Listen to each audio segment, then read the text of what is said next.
Hello everyone, and welcome to our channel, where we share fascinating curiosities and deep analyses about the Lord of the Rings and the vast legendarium of Middle-earth. If you enjoy immersive lore content, don't forget to like this video and subscribe so you never miss new explorations into the world created by J.R.R. Tolkien. Today's video will be a documentary-style analysis focusing on the ancient and fearsome dragons of Middle-earth, creatures shaped by darkness, molded for war, and remembered as some of the most destructive beings ever to take flight or crawl upon the earth. This episode sets the stage for their origins, their rise, and their devastating impact across the ages. To avoid any copyright issues, all visuals in this video were generated with AI. Because of that, you may notice small inconsistencies between what you see and what is being narrated. This is intentional and helps ensure that the video is fully original and compliant with YouTube's policies. Also, please be patient if you hear minor narration errors. We are currently testing different AI voices to find the best option for future videos. With that said, let's begin our journey into the legendary history of characters such as Morgoth, Glorung, and Calagon the Black, and Smaug, uncovering how each played a defining role in the fate of Middle-earth. In the earliest wars of the First Age, the Noldor fought relentlessly against Morgoth, holding him in check for centuries outside the iron depths of Angband. But over time, the Dark Lord realized that orcs alone would never grant him victory. Seeking a weapon of far greater power, he created the first of the dragons, Glorung, the father of dragons. Unlike the later winged terrors, these early creations were creatures of the earth, massive serpentine beasts forged for destruction. In the year 260 of the First Age, Glorung slipped from Angband against Morgoth's wishes, still young but dangerous enough to scatter the Noldor forces across Ardgalen. His triumph was short-lived. Fingon, riding at the head of mounted archers, drove the dragon back in humiliation. Furious that his secret weapon had revealed itself too soon, Morgoth kept Glorung locked away for nearly 2 centuries. When Glorung finally returned in 455, he had grown to his full and terrible strength. He led a catastrophic assault with Balrogs and orcs, burning Ardgalen to ash and turning it into the desolate Infoglyph. 17 years later, in the great offensive known as the Union of Maedhros, the Free Peoples marched to challenge Morgoth. But on the third day of battle, Glorung and his brood surged forth, splitting the armies of Maedhros and Fingon, their fire scattering elves and men alike. In the western flank, Glorung nearly crushed the Noldor entirely until the dwarves of Belegost, led by Azagul, intervened. Armed with heavy masks capable of resisting dragon fire, they pushed into close combat, striking the dragon's hide with their blades. Enraged, Glorung mauled Azagul, but with his dying breath the dwarf lord drove a blade into the dragon's belly. Wounded, Glorung fled, but the battle was already lost. The terrible conflict would be remembered as Nirnaeth Arnediad, the Battle of Unnumbered Tears, marking one of the darkest defeats in the history of Middle-earth. 40 years passed before Glorung returned to the forefront of Morgoth's war. By 495, the Dark Lord controlled nearly all of northern Beleriand, and few realms still dared oppose him openly.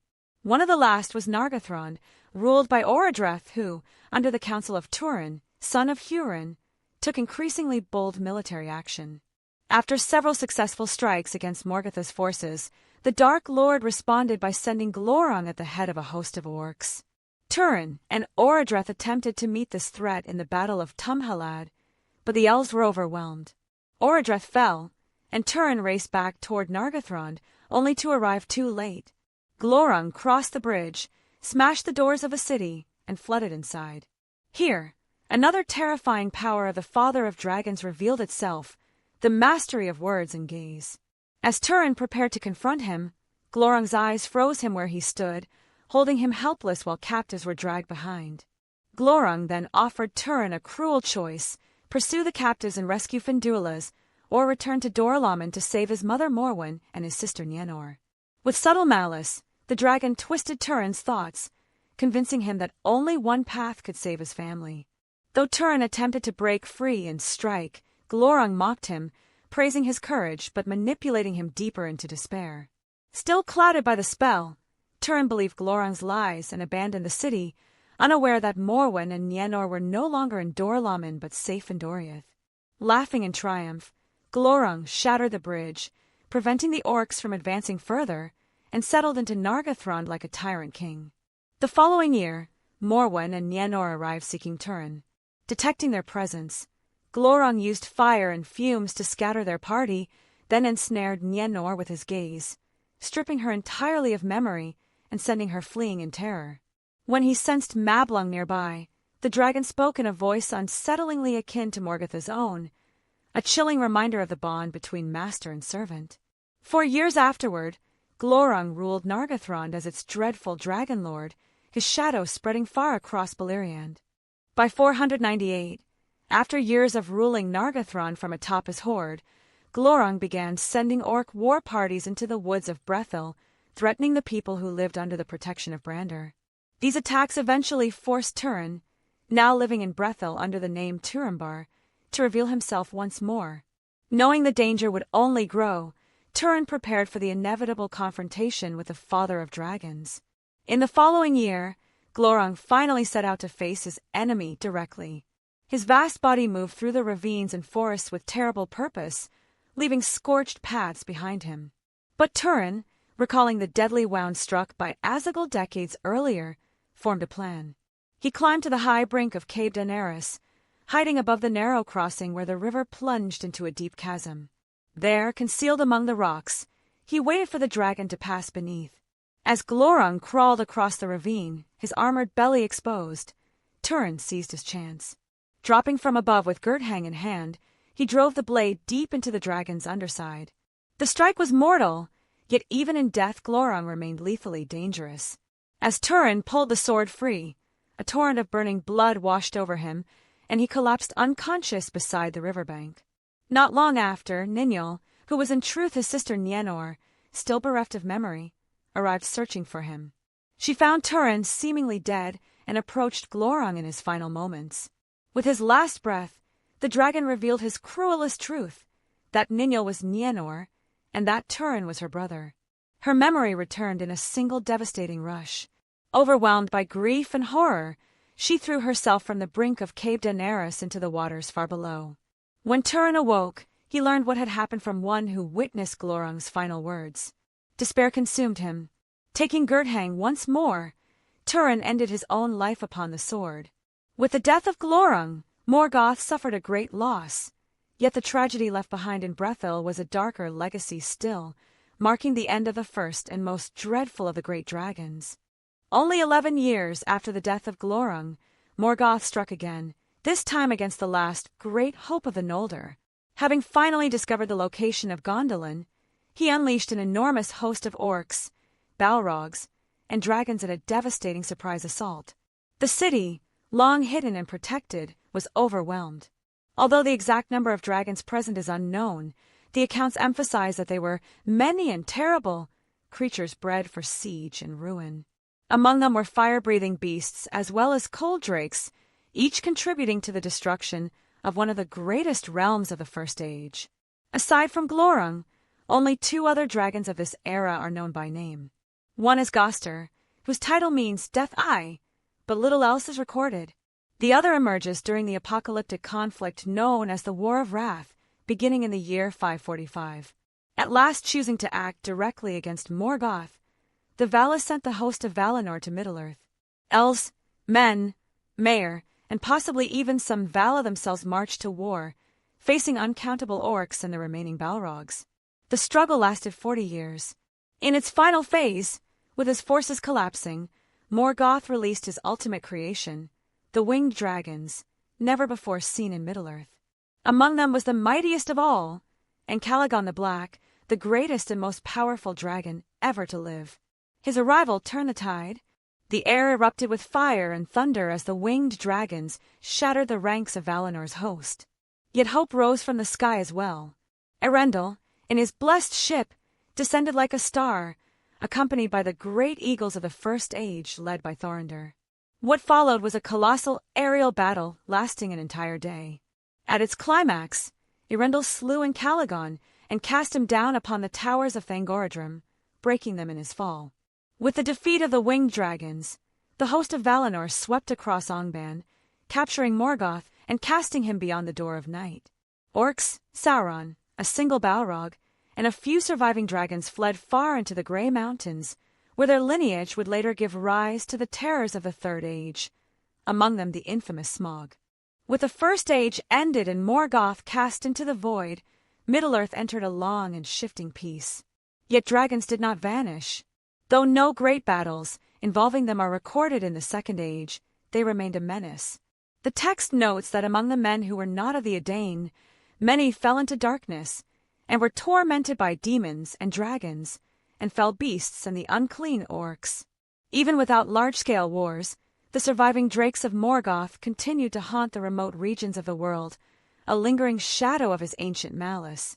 Their presence became far more visible in the Third Age. After the downfall of Morgoth, a number of dragons, along with at least one surviving Balrog, escaped into the far northern ranges. In the year 1980, deep beneath Moria, that Balrog was awakened by the dwarves of Durin's folk. The creature slew Durin's six, and in the chaos that followed, the dwarves abandoned Khazad-dûm. Driven from their ancestral home, part of Durin's folk migrated under Thrain I, establishing the Kingdom of Erebor in 1999. Most of Durin's people, however, settled in the Grey Mountains, north of Erebor. It was here, only a year later, that one of the few named dragons of the Third Age appeared, Scatha the Worm. Scatha had long hoarded treasure stolen from the dwarves of the Grey Mountains, but he was slain by Fram of the Eotheod, the ancestors of the Rohirrim. Fram refused to return the recovered treasure to the dwarves, leading to bitter enmity, and some accounts even suggest the dwarves killed him for the insult. Over 2 centuries later, the dwarves again faced mounting danger. By 2570, the dragons of the north had multiplied and grown bold. They assaulted the dwarves' strongholds in the Grey Mountains, beginning a long and brutal conflict. For 19 years the dwarves resisted, but in 2589 tragedy struck. King Dain I and his son Fror were slain before their gates by a cold drake, a dragon incapable of breathing fire but no less deadly. The losses broke their strength. The surviving dwarves abandoned the Grey Mountains, splitting once more between Erebor and the Iron Hills, where future kings like Dain II Ironfoot would arise. After the war in the Grey Mountains ended in tragedy, the dwarves resettled. Thror, father of Thrain II and grandfather of Thorin Oakenshield, led his people back to Erebor, restoring the kingdom under the mountain. Meanwhile, his younger brother Gror founded a separate stronghold in the Iron Hills, establishing the line that would one day produce Dain II Ironfoot. During this time, the fate of Smaug remained uncertain. Whether he had participated in the Northern War was unknown. Both Smaug and Gandalf later referred to him as young when he came to Erebor in 2770, but old and strong by the time Bilbo arrived in 2941. This suggests he may have been too young or not yet born when the conflict ended in 2589. For about 180 years after the dwarves reclaimed Erebor, peace returned. Their kingdom blossomed with wealth, craft, and trade. But peace rarely lasts in Middle-earth, especially where dragons are concerned. In 2770 of the Third Age, the greatest dragon of that era, Smaug the Golden, heard rumors of Erebor's immense treasure. Coveting the vast wealth, he swept south like a hurricane. His attack on the lonely mountain came swiftly and without warning. Smaug first descended upon Erebor itself, setting the surrounding forests ablaze. The dwarves rushed out the front gate to resist him, but Smaug slew them in great numbers. Then he turned his wrath toward Dale, devastating the city and killing most of its warriors, including Lord Girion, ancestor of Bard. Finally, Smaug returned to Erebor, crashing through the front gate and claiming the halls and treasure as his own. Only a few survived. Thror and Thrain II escaped through the secret door, while Thorin, then just 24 years old, was outside the mountain during the assault and fled with others. Smaug settled atop the horde, transforming the entire region into the desolation of Smaug. Driven once again into exile, Durin's folk wandered far, eventually facing new hardships and wars. For more than 170 years, Smaug remained the unquestioned tyrant of the lonely mountain, emerging only occasionally to hunt and to carry off maidens from the ruined Dale for his meals. For more than 170 years, Smaug ruled Erebor unchallenged, venturing out mostly at night. He hunted across the ruins of Dale, often carrying off people, especially maidens, until hardly anyone remained. His long presence over the treasure created a mysterious phenomenon known as dragon sickness. Gold and jewels that a dragon slept upon for centuries seemed to absorb a subtle corruption, stirring greed and madness in those who later possessed it. The legend of Fram and Scatha hinted at this curse, for Fram refused to share the dragon's recovered treasure and was said to have been killed by dwarves for the insult. Smaug's reign continued until October of 2941, when Bilbo Baggins and the company of dwarves entered the mountain. After Bilbo stole a single cup from the hoard on October 22nd, Smaug immediately sensed the theft. Enraged and embarrassed, he erupted from his chamber, searching the mountain for the culprit. Failing to find Bilbo or the dwarves, he discovered their ponies and devoured them. The next day, Bilbo returned to the lair for his famous conversation with Smaug. The dragon taunted him, claiming to smell his companions and guessing, incorrectly, that he came from Lake Town. Their exchange showcased Smaug's cunning. He attempted to sow mistrust between Bilbo and the dwarves, mocking the idea that they would give a hobbit a fair share of the treasure. Bilbo, however, answered with riddling titles such as Barrel Rider and Ring Winner, cleverly avoiding his true name. Smaug, realizing the dwarves meant to reclaim their treasure, grew furious. He accused the people of Lake Town of helping them and flew south to destroy the settlement. As he approached the lake, he avoided the water, unleashing fire upon the wooden structures. The great hall collapsed under a single stroke of his tail, and the town burned as Smaug circled above. But his long sleep on treasure had revealed a fatal flaw, a bare patch in his gem-encrusted underbelly. Bard, heir of Girion, learned of this weakness from a thrush that had overheard Bilbo. With his final arrow, the black arrow passed down through generations. Bard struck the exposed spot beneath Smaug's left breast. The dragon fell from the sky, crashing in ruin onto the burning town.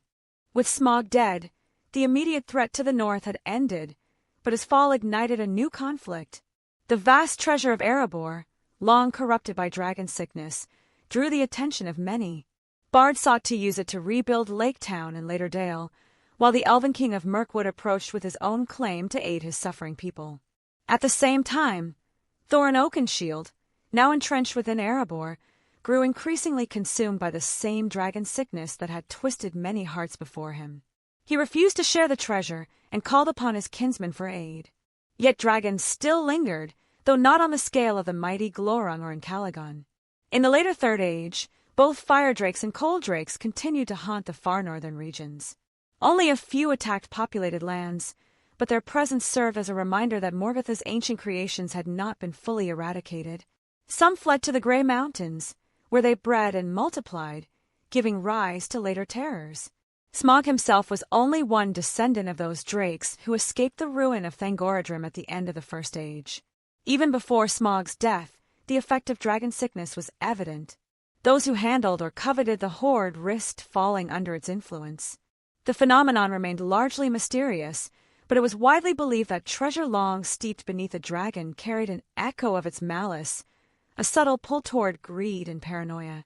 The story of Fram and Scatha hinted at this long before Erebor's fall. After Smaug's demise, the Battle of the Five Armies erupted, drawing together elves, dwarves, men, and even goblins and wargs. Though no dragons appeared in this clash, its outcome reshaped the north. Bard restored Dale, the dwarves rebuilt Erebor under Dane Ironfoot, and trade returned to the region for the first time in centuries. In the centuries that followed, dragons appear only rarely, but their legacy endured. They remained creatures of myth and terror, remnants of Morgoth's deepest corruption. And though none after Smaug would rise to challenge the free peoples directly, the knowledge that such monsters once scorched the world ensured that the fear of dragons would never fully fade from Middle-earth.